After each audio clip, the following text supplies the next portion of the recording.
Hello, I'm Kristl Kirk, a PhD student at the University of York in the UK. I'd like to thank the International Society for Music Education for the opportunity to share this presentation. As a piano teacher, I developed an interest in music education research through my experiences with dyslexic students. This presentation is part of my ongoing PhD research project. Action research, in the context of my piano teaching, is the methodology through which I seek to improve my own teaching practice and aim to enhance the environment of music education for dyslexic students, parents, teachers, educational institutions, and music exam boards. Qualitative data is obtained from the following sources: reflective teaching diaries, interviews with dyslexic students, parents, teachers, and dyslexia experts, and a survey of dyslexic students. This data has been analysed thematically using coding and iterative comparison. Though this research focuses on the UK system of music performance and music theory examinations, I hope that you will find parallels which may be relevant and applicable in international settings. Students participate in instrumental and vocal music performance and written music theory exams for a variety of reasons. For some students, exams provide a stimulus and a motivation to practice, and positive results may be seen as the visible recognition of their commitment. Music exam boards have incorporated changes to reflect the evolving interpretation of inclusivity in the music exam setting. But how has the student perspective in this been explored? The title of my presentation is Equality versus Equity in Music Exam Settings. Do barriers still exist for dyslexic students? Equality is treating every individual in the same manner, irrespective of needs and requirements. And equity is defined as the quality of treating individuals fairly based on their needs and requirements. The key difference between equality and equity is that individuals' specific needs and requirements do need to be taken into account in order for a service to be equitable. But has there been enough of a shift from equality to equity? In order to understand the landscape of music exam boards and the issue of dyslexia, it's important to use a whole systems approach. Molyneux states that change may not come in a linear manner, but in one which involves an understanding of internal and external influences, leadership, stakeholders, resources issues, people issues, leverage points, and consequences. Some examples of internal influences might be traditional organizational structures and the commitment of the leadership to embrace equitable provision. An example of an external influence is one like the current global pandemic. Human and financial resources impact change as well as stakeholders, which may include students, parents, and teachers. Organizations like the British Dyslexia Association provide leverage through their knowledge and advocacy to identify areas which need to change, whilst other points of leverage may include legal requirements and regulatory bodies. The Equality Act of 2010 banned discrimination against individuals with a disability, including dyslexia, which is considered to be one amongst several specific learning difficulties, or SPLDs as they are known in the UK. Discrimination is defined as the application of a rule or policy, or the existence of a physical or communication barrier which may make accessing something difficult or impossible. The Equality and Human Rights Commission is the body that challenges discrimination, promotes equality of opportunity, and protects human rights for England, Scotland, and Wales. Ofqual is the regulatory body for qualifications and assessments in England. One of their aims is to promote equality for those taking the qualifications and assessments which they regulate. To have an environment that is truly inclusive, each individual should feel that they are supported and included.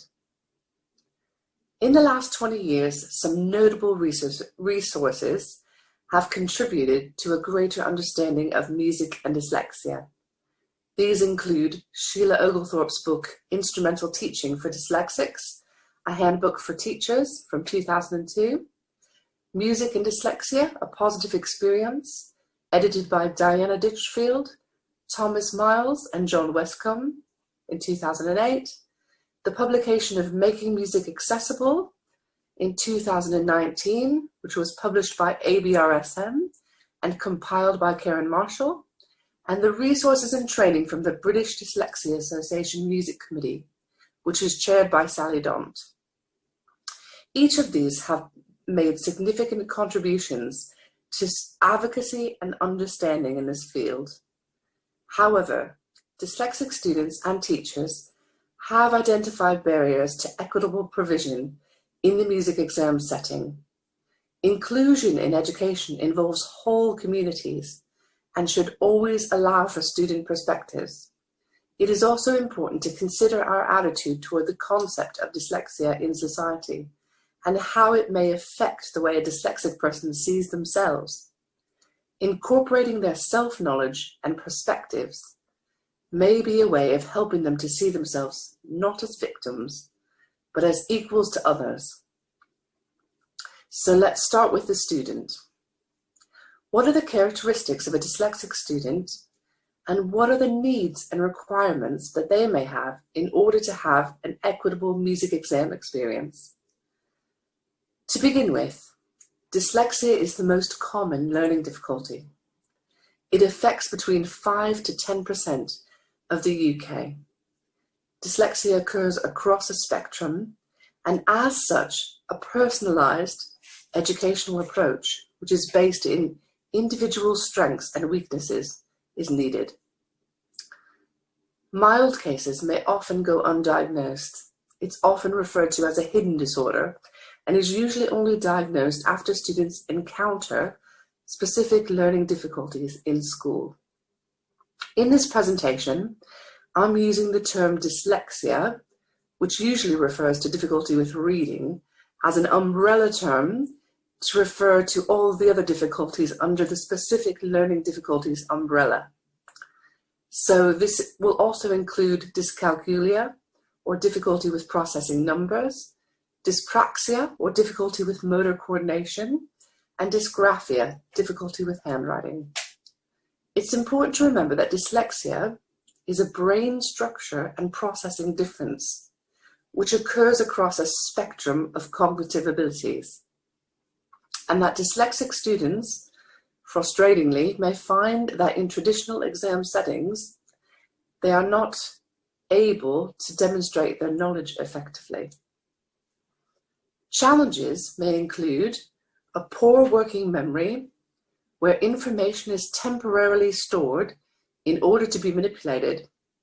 This may affect reasoning, decision-making, and the ability to retain instructions. Poor reading skills, which may lead to difficulty decoding and comprehending words. Poor writing skills, or a struggle to communicate thoughts effectively through writing. There may be a difficulty with differentiating between left and right. Poor hand independence and general motor coordination may affect a student learning to play an instrument. There may be challenges with processing numbers, and this may create difficulties when calculating rhythm or theory. Difficulties with sequencing, or the ability to recall things in a specific order. Visual distraction may create challenges in the reading of a score of music. Attention issues might limit the amount of time the student can focus on a particular task. Students may feel overloaded from processing fatigue or the sheer amount of information that they must recall. And accommodations are usually categorized in the following ways. In terms of presentation, or allowing students to access the information in alternative ways. This includes assistance, for instance, with left-right differentiation during the the scale portion of the exam, modifying music during the sight reading portion of the exam, substituting oral repetition in the place of the sight reading portion of the exam, and the use of the scale book during the exam to prompt memory.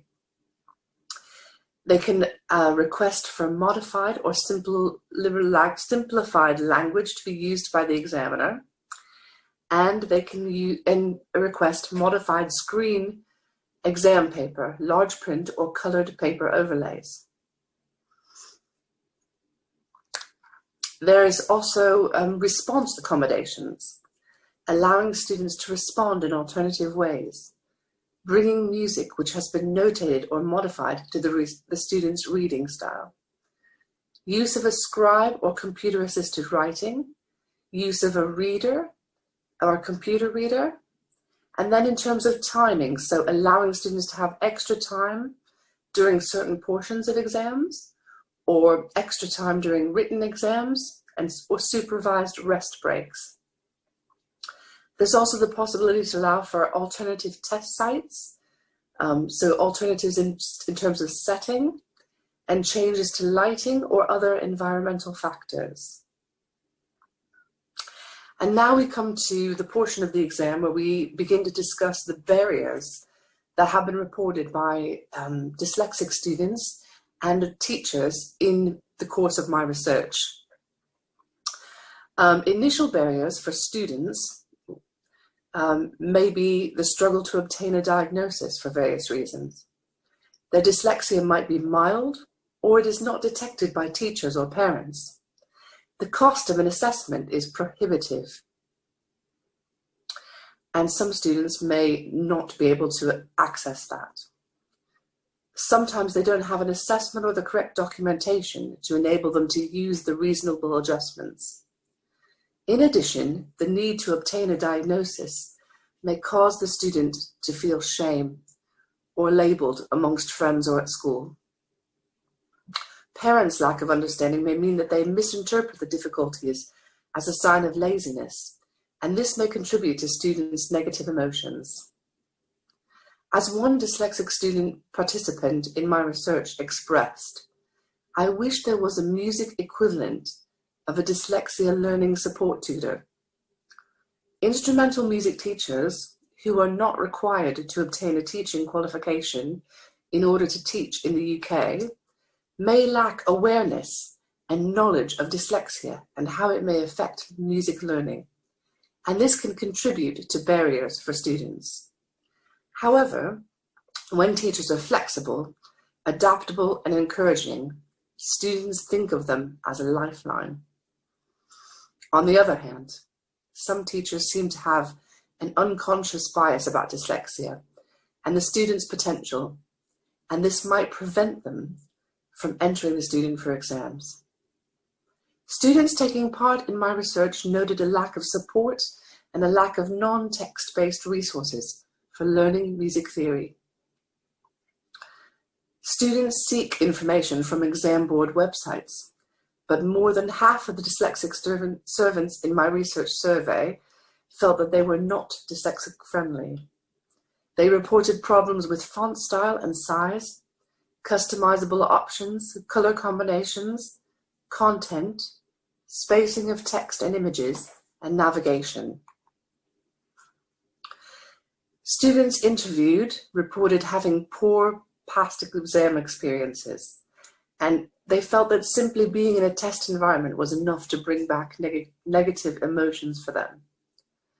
There may be a lack of familiarity and practice with the reasonable adjustments. Some question formats in theory exams may cause confusion. For instance, multiple choice and other formats, which increase the amount of reading needed, may not be ideal. One of my research participants indicated that memory issues with technical work created barriers during the exam settings. One student said that the sight reading was too challenging. It was also mentioned that an examiner stood behind a student during an exam and made them feel quite uncomfortable during the extra time. Another student stated, "I struggled to represent the information I had learned." And now we come to the barriers reported by instrumental and vocal teachers in my research project. In the initial information and preparation stage, some teachers suspect that there is an issue, but they are not given information about educational plans from the parents or school. Confusing forms or bureaucracy for dyslexic students' exams create additional barriers. Some felt there was a lack of information available from exam boards and that the signposting for access arrangements on the website was poor. There may be confusion regarding the terminology used. Is it SPLD or special needs or dyslexia, and how to identify the category that they need. In addition, some students were unaware of the flexibility available in exam adjustments and could only find those out by contacting the access coordinator. They felt more information should have been available online. Some teachers reported that parents may be unwilling to accept a possible diagnosis or have unrealistic expectations or a narrow view of success for the child in music lessons. Students whose strengths included using oral patterns to learn pieces may experience a limit or a barrier to higher grades when more complex pieces must be learned. Therefore, teachers recognize that they need to collaborate with the student to identify what works best. Dyslexic students are not interested in exams, was a comment made by one of the teachers interviewed. There might be several reasons for this, including the teacher's attitude and knowledge of dyslexia, students' psychological state or past experiences. Students may be unwilling or ashamed to learn to use the adjustments for an exam due to the stigma that they might feel. Teachers also noted that some dyslexic students' understanding of and ability to retain instructions may inhibit exam performance. The teachers were also worried about the emotional toll or reduced motivation in the student if they weren't successful at the exam.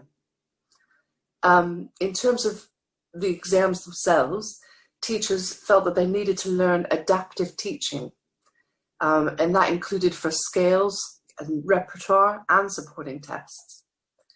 The teachers felt that they needed to help students to utilize the reasonable adjustments in an effective way. And if they didn't have the knowledge and a battle plan, they considered that to be a barrier. One teacher said, it's not enough to have extra time unless the student knows how to use it or is able to modify the sight reading music. Teachers need to know how to practice this with the students. Teachers recognize there is a challenge with oral tests to retain information in order to give a response.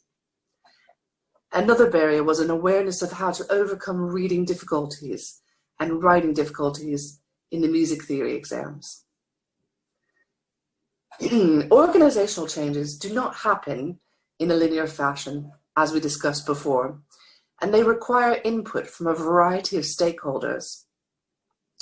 Initiatives in the direction of equity, such as the increase in research, publications, and advocacy, should be recognized. Ongoing dialogue between exam boards and external organizations may improve accessibility and inclusivity for dyslexic students. Traditionally, dyslexic students have not had a voice in informing exam processes. The spectrum and diversity within the characteristics of dyslexia mean that some of the needs and compensatory strategies used are highly unique and personal to the individual. It's worth considering that the role and importance of music teachers' experiences and knowledge of students' needs may not be leveraged enough in this process. However, in my research, barriers reported by students and teachers indicate that there is room for further change. Some of these changes include promoting awareness of the access arrangements and reasonable adjustments available for dyslexic students, optimizing the websites for those with dyslexia based on current research. These websites may be compliant with Web Content Accessibility Guidelines, or WCAG, but they still may not be optimized for dyslexic users. Exam boards should consider using a button or a highly identifiable visual on the homepage in order to assist searchers in finding the right information. Questions in music theory exams should be differentiated in order to accommodate students' preferences. Computer or tablet-based exams can be designed with a great deal of flexibility to enable this.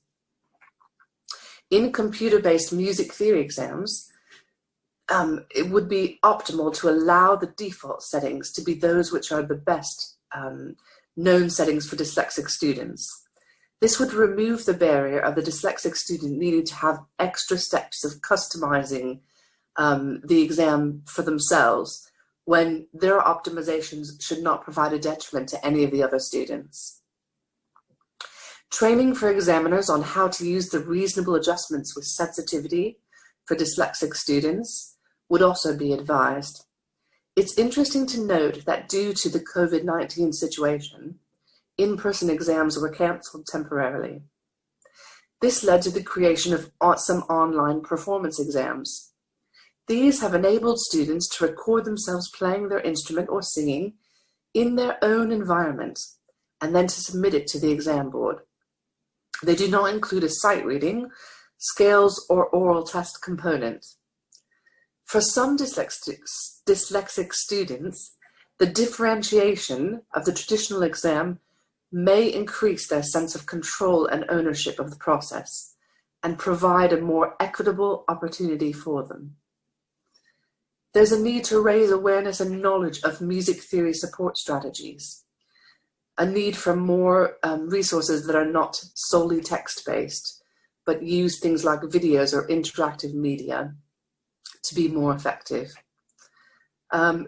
Exam boards should ensure that students and teachers have access to exam materials well in advance, as this will enable them to develop strategies to utilize these accommodations.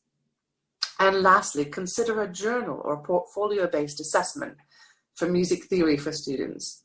This may eliminate the threat of that test environment, but still give the student the opportunity to demonstrate their conceptual knowledge. Finally, returning to the concerns of equality and equity, it's important to highlight the positive developments of the last 20 years in taking steps toward more inclusive music education for dyslexic students. This includes advocacy, publications, and legislation. The purpose of my research is to improve and enhance the quality and accessibility of instrumental music teaching for dyslexic students. Nurturing and empowering the student's voice in the learning process may help to counteract risk factors of low motivation and self-doubt. The aim is to generate a robust evidence base and resources for music educators, music exam boards, parents, and students.